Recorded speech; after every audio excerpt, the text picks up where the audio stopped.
अस्सलाम वालेकुम, welcome to another episode of CMA lounge powered by TSPD। जैसे कि व्यूअर्स को पता है कि इस एपिसोड्स में हम डिफरेंट टेक्निकल अपडेट्स आपसे शेयर करते हैं, चाहे you are on the go, whether you are in the offices, so you can actually get yourself abreast with the latest updates. तो ऐसा ही हम एक वेरी डिबेटेड टेक्निकल अपडेट आपके सामने शेयर कर रहे हैं। मेरे साथ very seasoned practicing member and one of the largest CMA firms in Pakistan, TMRC के managing director and founding partner mister Mian Muhammad Ramzan sahab हमारे साथ शामिल हैं। अस्सलाम वालेकुम सर। वालेकुम अस्सलाम। Thank you very much for sparing your valuable time for this technical update. Sir, इस टेक्निकल अपडेट में हम एक बहुत ही डिबेटेड प्रोविजन आपसे डिस्कस करना चाह रहे हैं for our consultants and the business community. जैसे आपके नॉलेज में है कि रिसेंटली सेल्स टैक्स एक्ट 1990 में दो सेक्शंस ऐड किए गए थे 37A एंड 37B। तो काइंडली ज़रा हमारे कंसल्टेंट्स और बिजनेस कम्युनिटी को एनलाइटन करेंगे कि ये सेक्शन एक्चुअली हैं क्या और ये इतने डिबेटेड सेक्शंस क्यों बने। जी, thank you very much ICMA PTSPD committee for this initiative. I really appreciate कि आप टेक्निकल अपडेट्स के लिए एक्सपर्ट्स के पास जाते हैं और इस तरह की ओपिनियंस लेते हैं सो दैट अदर्स में learn from that. Section 37A basically tax law में सेल्स टैक्स एक्ट 1990 में 94 से एग्जिस्ट करता है। ये बेसिकली ये है कि सेल्स टैक्स एक्ट में पावर टू अरेस्ट, आपको शायद अंदाज़ा होगा कि जो सेल्स टैक्स एवेजन है that becomes under the criminal proceedings, यानी अगर कोई सेल्स टैक्स एवेड करता है तो ये क्रिमिनल एक्ट बनता है। बिकॉज आप ना सिर्फ कि ये अपना टैक्स नहीं देते बल्कि किसी से कलेक्ट करके गवर्नमेंट के बिहाफ पे आप गवर्नमेंट को पे नहीं करते, इसलिए ये क्रिमिनल ऑफेंस है all around the world.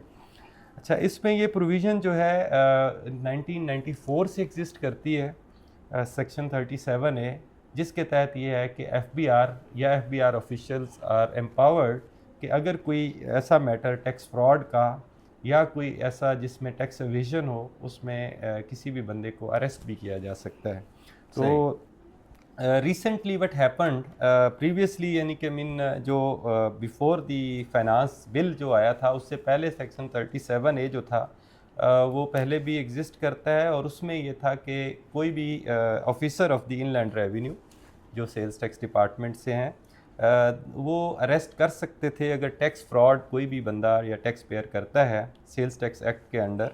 But उसमें थोड़ा सा ये था कि सो दैट के आपको पता है डिस्क्रिशनरी पावर्स पाकिस्तान में स्पेशली टैक्स डिपार्टमेंट में ओवर एक्सरसाइज हो जाती हैं, तो उसमें उन्होंने एक चेक रखा था कि बोर्ड से अप्रूवल होगी, अगर कोई टैक्स फ्रॉड में इन्वॉल्व है इनिशियल इन्वेस्टिगेशन के बाद बोर्ड अप्रूवल देगा तो देन उसको अरेस्ट कर सकते हैं। But in the finance bill जो अनाउंस हुआ था जून में बिफोर अप्रूवल, उसमें ये किया गया कि उन्होंने ये पावर बोर्ड से लेके कमिश्नर को दे दी और इवन कमिश्नर के साथ ऑफिसर ऑफ इनलैंड रेवेन्यू जो है वो भी किसी भी बंदे को अरेस्ट कर सकता था without even approval of the commissioner. अच्छा, मतलब अगर वो वहाँ पे रिटेलर के पास पहुंचे और अगर उन्हें लगे कि ये कोई टैक्स फ्रॉड हो रहा है, इवेजन हो रही है, फ्रॉड हो रहा है, तो वो उसी वक्त ऑन स्पॉट अरेस्ट कर सकते थे। ऑन स्पॉट अरेस्ट कर सकता है और बाद में उसकी अप्रूवल कमिश्नर से लेगा। ओके, तो this was so harsh amendment के जिसके ऊपर बिजनेस कम्युनिटी ने शोर मचाया और उसके बाद जब फाइनली फाइनेंस एक्ट अप्रूव हुआ, फाइनेंस बिल अप्रूव हुआ, फाइनेंस एक्ट बना, उसमें कुछ प्रोविजंस जो हैं वो चेंज की गई। वो जो है अगर आप समझ जी, हम आपसे लेटेस्ट अपडेट्स इसमें जानना चाहेंगे कि ये जो एक किस्म का बहुत सारी बिजनेस कम्युनिटी बल्कि इसको बड़ा ड्रैकोनियन लॉ के तौर पे ना वो समझ रहे थे कि जी बड़ा हार्श है और ये सारा, तो सर क्या अब अपडेट्स क्या हैं कि क्या अभी भी उनके पास इंस्पेक्टर्स के पास पावर्स हैं कि वो ऑन स्पॉट अरेस्ट कर सकते हैं विदाउट हैविंग द परमिशन? नहीं सर, उसके बाद जब फाइनेंस एक्ट पास हुआ तो उसको रैशनलाइज किया गया ड्यू टू के, अच्छा उसमें थोड़ी सी चेंजेस भी की गई। सेक्शन 37A को 37AA कर दिया गया और फिर 37A जो है उसको एक और सेक्शन के साथ power to inquire and investigate कर दिया गया, यानी उसकी जस्ट तरतीब चेंज की गई। बाद में 37A को ही उन्होंने इन्हांस करके उसका नाम इस सेक्शन की जो हेडिंग है वो कर दी power to inquire and investigate offences warranting prosecution under the act and arrest of a person. Okay, अच्छा, उसको कम्प्लीटली सब्स्टिट्यूट किया गया और it was made rational. Rational ऐसे है कि जैसे पहले मैंने बताया कि कमिश्नर से अप्रूवल लेके या even without having approval from the commissioner officer of inland revenue could have arrested a person on the basis just suspicious है अगर कोई बंदा या टैक्स फ्रॉड में इन्वॉल्व है। और साथ ही टैक्स फ्रॉड की जो डेफिनेशन थी उसका भी स्कोप बहुत एनहांस कर दिया गया, जिसका मतलब है कि अगर आपकी कोई एरर और ओमिशन है तो उसको भी फ्रॉड ही कंसीडर किया गया। अच्छा, एरर एंड ओमिशन को भी सही। जबकि यहाँ पे उसको रेशनलाइज किया गया और रेशनलाइज में फिर डिफरेंट स्टेप्स हैं। अब मैं आगे जाके आपको बताता हूँ कि वो क्या है। जी सर, इसमें ज़रा ब्रीफली बताइएगा कि अब जो उन्होंने अप्रूवल लेनी है जी, तो वो अप्रूवल देने की मजाज अथॉरिटी कौन होगी? अच्छा सर, इसमें ये है कि जैसा कि सेक्शन को सब्स्टिट्यूट किया गया है power to inquire and investigate, कि सबसे पहले तो वो उसमें इंक्वायरी और इन्वेस्टिगेशन होगी। ठीक है। और वो जो इंक्वायरी एंड इन्वेस्टिगेशन है, अगर कोई टैक्स फ्रॉड कहीं पे हो रहा है, कमिश्नर ये समझता है कि यहाँ पे टैक्स फ्रॉड है, कोई बंदा फेक इन्वाइसेस इशू कर रहा है या टैक्स एवेजन कर रहा है, तो उस सिलसिले में उन्होंने एक इंक्वायरी इनिशिएट करनी है कमिश्नर ने। ओके। अच्छा, इंक्वायरी जब इनिशिएट करेंगे तो उसके बाद इंक्वायरी रिपोर्ट जो है वो सबमिशन इनलैंड रेवेन्यू ऑफिसर जो है वो विद इन 3 मंथ्स जो है उसको इंक्वायरी रिपोर्ट जो है वो कंप्लीट करेगा, इन्वेस्टिगेट करेगा और उसके बाद फिर अगर ये समझेगा कि जी वो जब सबमिशन होगी तो कमिश्नर देखेगा कि जी इसमें टैक्स फ्रॉड इन्वॉल्व है, इंटेंशनल मिस्टेक्स और ओमिशंस और एरर्स तो नहीं है, तो या तो उसको क्लोज कर देगा या फिर फर्दर प्रोसीडिंग के लिए एक एफबीआर के चेयरमैन ने एक कमेटी बनाई है, 3 मेंबर्स कमेटी, तो उसको फॉरवर्ड करेगा। वो कमेटी जो है उसको देखेगी और फिर देन उसकी अप्रूवल देगी कि आप इस बंदे को अरेस्ट कर सकते हैं या नहीं। इट मींस कि काफ़ी रेशनलाइज किया गया। काफ़ी रेशनलाइज। सर ये ज़रा थोड़ा सा हमें एनलाइटन करेंगे कि ये टैक्स फ्रॉड की क्या कोई लिमिट है, कि क्या कोई बंदा 10,000 का फ्रॉड है तो उसमें भी वो उसमें एम्बिट में फॉल करता है, या उन्होंने कोई लिमिट सेट की? जी, इसमें अभी लिमिट भी सेट की गई कि अगर कोई भी अरेस्ट तब होगा जब 50 मिलियन से ज़्यादा का फ्रॉड होगा। ओके। अगर 50 मिलियन से कम का फ्रॉड है तो उस सूरत में अरेस्ट जो है वो नहीं होगा। और उसके बाद स्पेशल जज जो है उसको भी केस रेफर किया जाएगा। तो बेसिकली अब अरेस्ट दो तरीक़ों से हो सकता है बंदा, 50 मिलियन से ज़्यादा का टैक्स फ्रॉड हो या फिर वो जो इन्वेस्टिगेशन है वो रिपोर्ट स्पेशल जज को सबमिट होती है और वहाँ पे प्रोसिक्यूशन होती है। और स्पेशल जज अगर ऑर्डर करता है तो देन वो बंदा जो है उसको स्पेशल जज के ऑर्डर पे उसको अरेस्ट कर सकता है डिपार्टमेंट। अच्छा सर, ये ज़रा थोड़ा सा हमें और बिजनेस कम्युनिटी को एनलाइटन करने के लिए, हमारे जो टैक्स कंसल्टेंट्स हैं माशाल्लाह they are very much abreast and updated with all these sections. Business community के अवेयरनेस के लिए बताइएगा कि ये जो टैक्स फ्रॉड का स्कोप है जी, कि जिस तरह कोई फेक इनवॉइसिंग है या कुछ और है, तो उसमें ज़रा कोई थोड़ी सी लिस्टिंग आप कर देंगे कि क्या चीज़ें हैं जिनमें से business community has to be very careful about कि ये चीज़ें उनको टैक्स फ्रॉड की कैटेगरी में ला सकती हैं?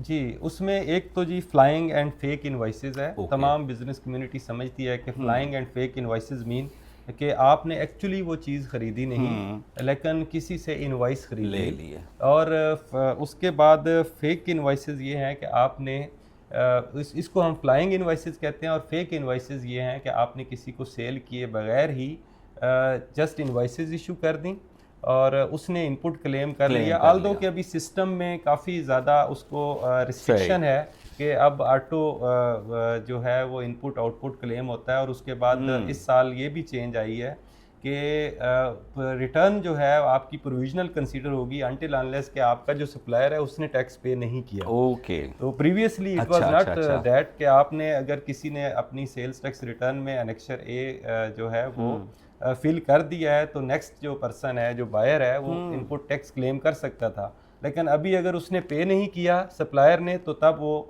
जो इनपुट टैक्स है वो वापस हो जाता है और फिर उसको पे करना पड़ता है, मतलब तो उसमें एक सिस्टम चेक भी लगा दिया, होलिस्टिकली सप्लाई चेन को देखा जा सप्लाई रहा है, चेन को देखा जा गया। रहा है। अच्छा, फेक एंड फ्लाइंग इनवाइसेस होगी, उसके अलावा claiming inadmissible input tax refunds, वो हो गया। कंसीलिंग एक्चुअल सेल्स, अगर आप सप्रेशन करते हैं Okay. सेल्स की, एक्चुअल सेल डिक्लेयर नहीं करते, ये भी एक सही। ऑफेंस है जो टैक्स फ्रॉड की डेफिनेशन में आता है।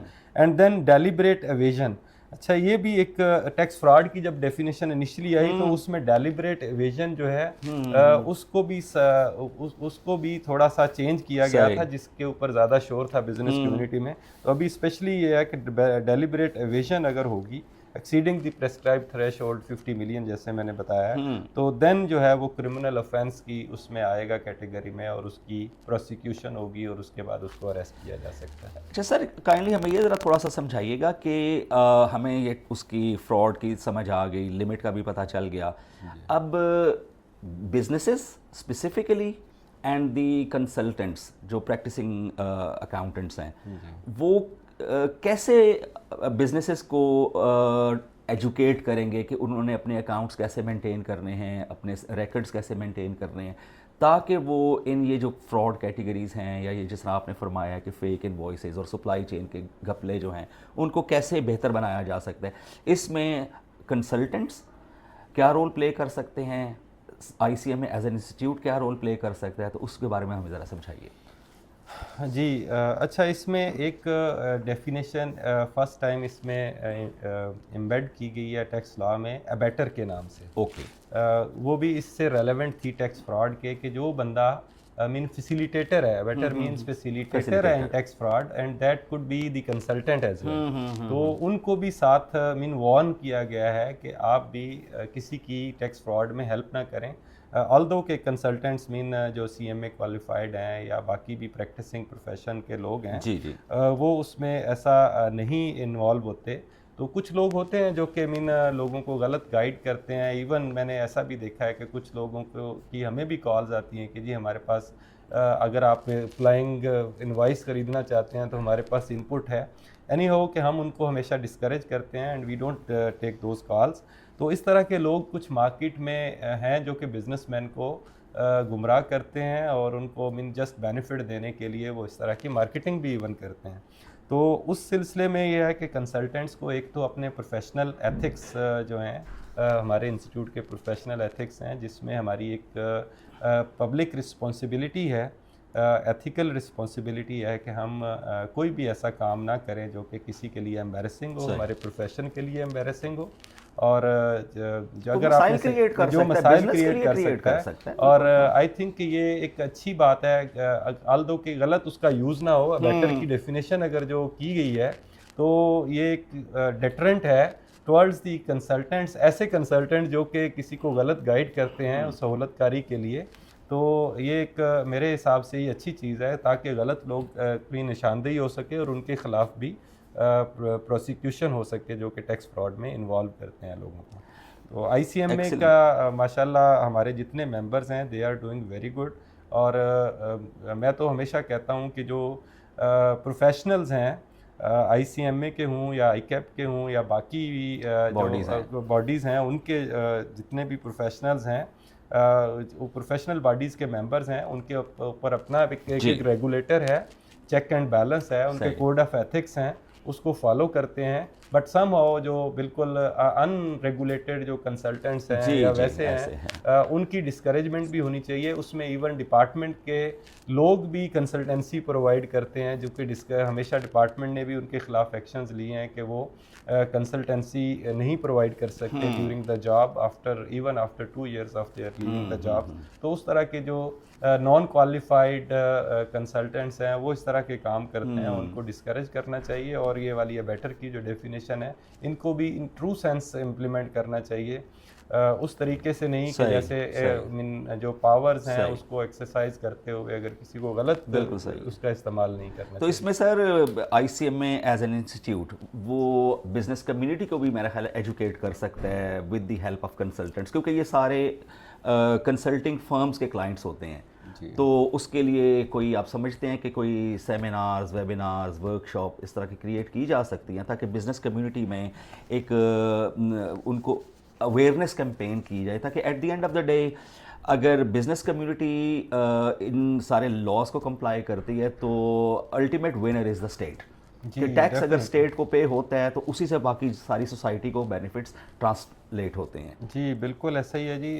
हम आईसीएमए का हमारे इंस्टीट्यूट का बहुत बड़ा रोल है बिज़नेस कम्युनिटी के साथ भी और गवर्नमेंट की साइड पे भी।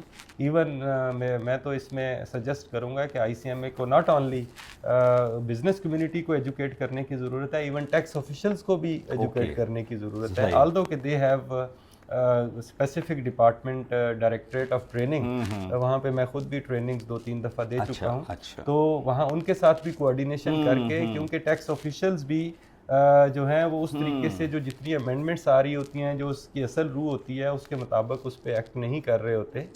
हरासमेंट का पहलू भी है उसमें, और over due exercising of undue powers का भी है। तो उस सिलसिले में उनको भी हम ट्रेनिंग टैक्स ऑफिशियल्स को भी दे सकते हैं और बिज़नेस कम्युनिटी को भी हम एजुकेट कर सकते हैं, सो दैट कि एक हार्मनी के साथ हम इस मुल्क के तरक्की के लिए काम कर सकें। Excellent. Sir, thank you so very much for sparing your time with us.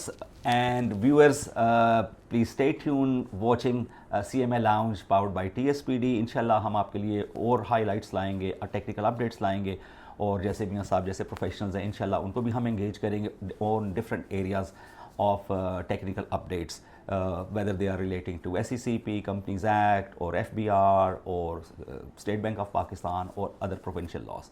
Stay tuned. Thank you very much. Thank you.